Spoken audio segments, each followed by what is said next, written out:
Бірінші ол облыстық қазақтар қауымдастығының ішінде ақсақалдардың арасында, онда біз жаспыз, олардан енді үлгі алатын, бірақ та басында ақсақалдар тұрды, берелді, белсенділер тұрды.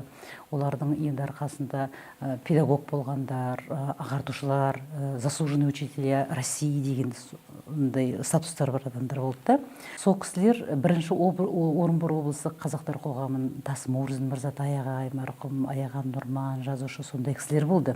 Біз солардан үлгі алдық та. Ал енді соңғы қазақтар қауымдастығында енді Ресейдің заңы 1996 жылы өзгертті, закон об общественных объединениях. Сол заңның аясында 3 қазақ қосылып қауымдастықты құратын заң келді. Егер мысалға 90 жылдың басында ақсақалдар жиналып арасынан бір төрағаны мына осы кісі жүргізе алады деген ұғым болды. Бұл күні Ресейдің заңы бойынша 3 адам құрадығы областная организация деп қояды. Бірақ та оны шын мәнінде түсінуге болмайды, потому что біреулер устав пен печаттардың қалтасын салып жүргендер бар. Бірақ та ұғымы жоқ. Бұл не үшін қауымдастық құрылып отыр?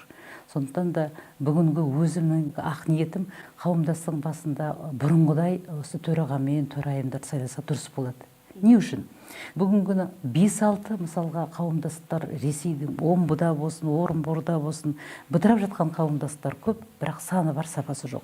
Тек қана Наурызды өткізіп, біз қазақтың несін жүргізіп жатырмыз деген енді ол жұмыс емес. Әр жұмыс системаны жүру керек та, күнделікті жұмыс болу керек. Бұл қазақтың қауымдастықтың басында патриот адам керек. Тілді білетін адам керек.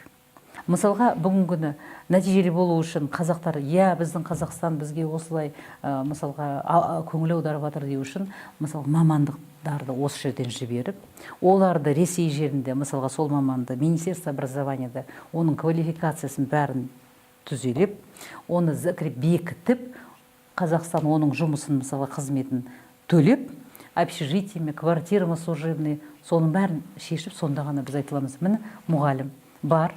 Біз бүгінгі қазақ тілін кім беріп жатыр? Биолог, географ, русский язык, русская литература. Но это же не казахский язык, ол қазақ тілі емес қой. Біз өз басымыз мысалға Орынбор жерінде, мына пригород дейтін Орынбор Нежинка дейтін жерде қазақ ауылы ғой енді. Мектептің өзінде олар қарсы емес, пожалуйста, егер преподаватель, мұғалімдеріңіз бар болса, квалификациясы сәйкес келетін болса, курсты біздің школдың несінде бір классы берейік, өткізе беріңдер. Ешкім оған кедергі жасап жатқан жоқ. Бірақ та біздің қазақтар қауымдастығы дұрыс түсінбейді курс дегенде. Подвалда, подъезде, офисте ондай болмайды. Бүгінгі мысалға мына халықаралық қазақ тілі қоғам бізді мынандай оқулықтармен қамтамасыз етеді, шекараласпен мысалға тілдер орталығымен көп кітаптар, журналдар келеді. Менің басты мақсатым неде? Мысалға ол мектеп, курс факультатив деді, осы оқулықтармен қамтамасыз ету. Мұғалім боламыз дегендерге, мұғалім оқытамыз, оқыта аламыз дегендерге, бірақ та ол деңгейде қазақ тілі балалар үйренбейді, оған маман керек.